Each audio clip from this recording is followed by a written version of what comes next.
You ready, Kelly? You don't look ready.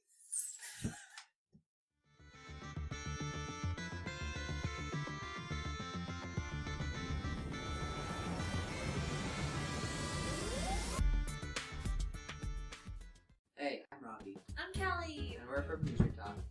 Today I'm going to talk about high fructose corn syrup containing mercury. I'm going to talk about Finest and Freddy's and Finest and Freddy's too.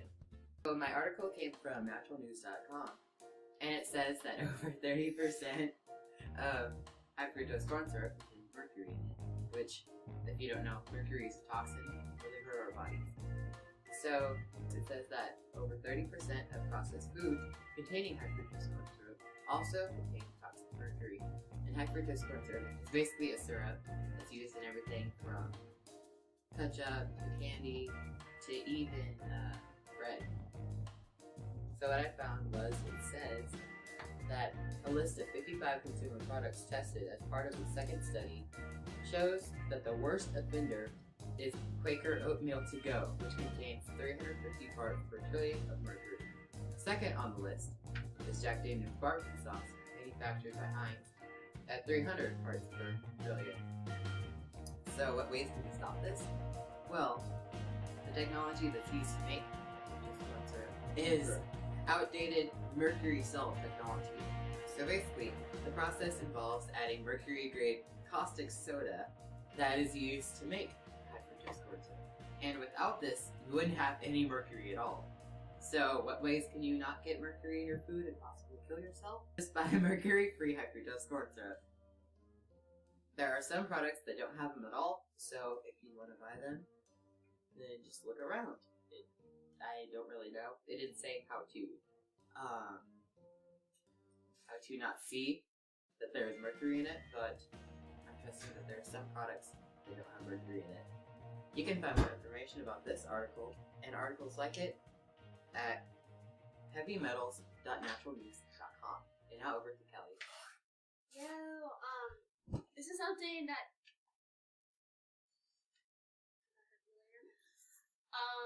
Finest Freddy's, and many people might not think that it's a sequel or it's pre-sequel. These are some solid facts.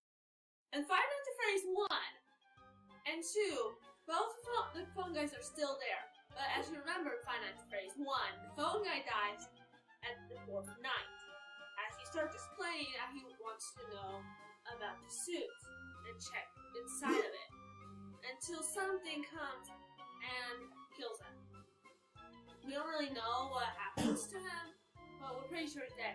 But in Five Nights at Freddy's 2, he's just a spoker. Never actually said that he was the watch guard until Five Nights at Freddy's 1, until he turned into a watch guard. And you might think, how is that possible? Because it said they remade it and built out because of everything that happened. It's because that was the second building of Five Nights at Freddy's 2 and Five Nights at Freddy's 1.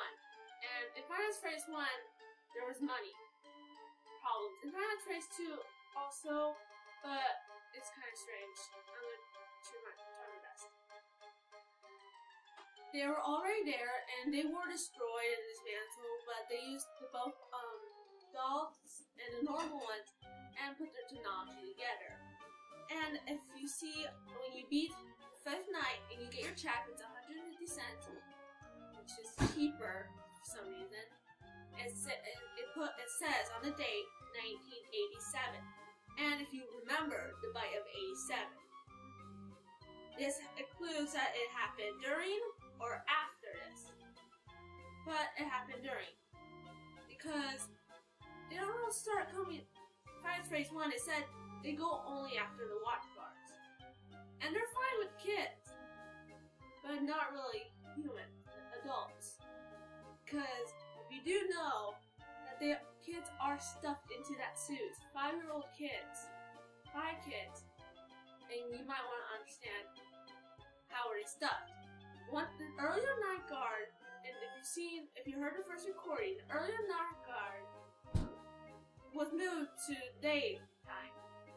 And he was the one who actually killed the 5 children. And if you keep on listening to the recording, it said a golden Freddy suit was stolen. And because of that, he used that to lure all the children in. And right here, you get information. This person is going to get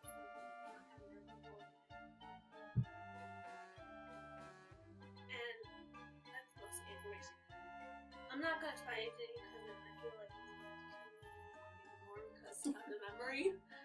But you may not know this, but the night guard finance phrase 2 was the one who got bitten, not the little girl that everyone keeps on saying, which is not true whatsoever.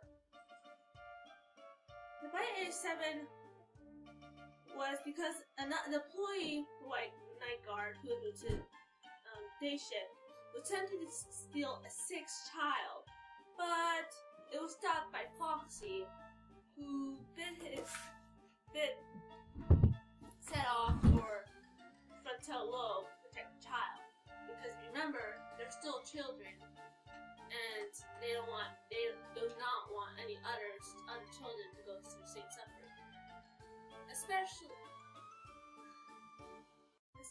Golden Freddy, because there's many rumors that the kid who stuffed in the Golden Freddy is actually still alive, not like the other ones who immediately died. So maybe that's why it comes later the 4th night, when he just spooks right in front of you. It's just screams, you scream, and you know, but because of this, that causes money problems, and that's why the older building or smaller, and they try to, and it's kind of crazy, but if you really want to look more into this, you can go on Wika or on this website of Reddit.